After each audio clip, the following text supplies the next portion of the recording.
Hallo maatjies, baie welkom hier by ons nuwe 10 woordjies wat ons gaan leer vandag. Kom ons kyk na ons eerste woordjie. Skroef. Skroef.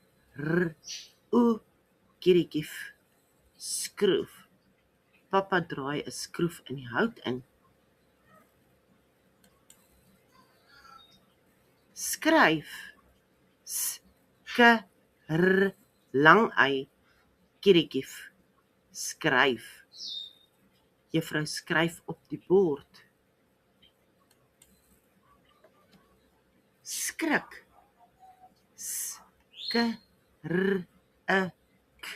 Skrik. Die baba maak en mamma skrik. Spring.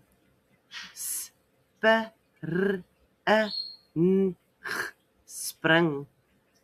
Onthou maatjies, is 'n n en 'n g. Dit maak vir spring. Dogtertjie spring op die bed. Ek hoop nie julle doen dit nie. Julle gaan afval.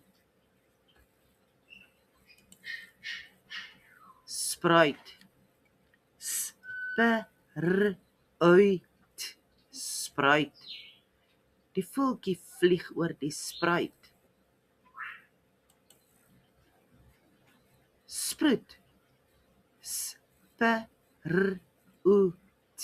Sproet.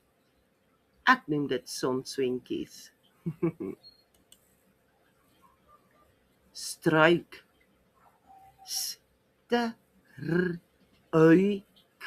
Struik. Die bessies groei aan die struik.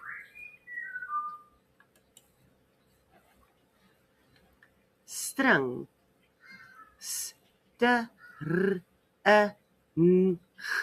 String. Sy ryg 'n string kralietjies. Stryk. Lang ei. Stryk. Mama stryk die hemp.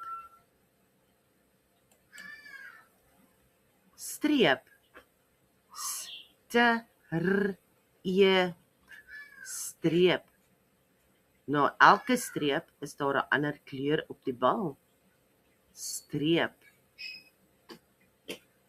Dis klaar vir vandag, maatjies. Julle moet baie hard leer en leer om baie mooi te spel. En ek sien julle volgende keer weer. Mooi bly!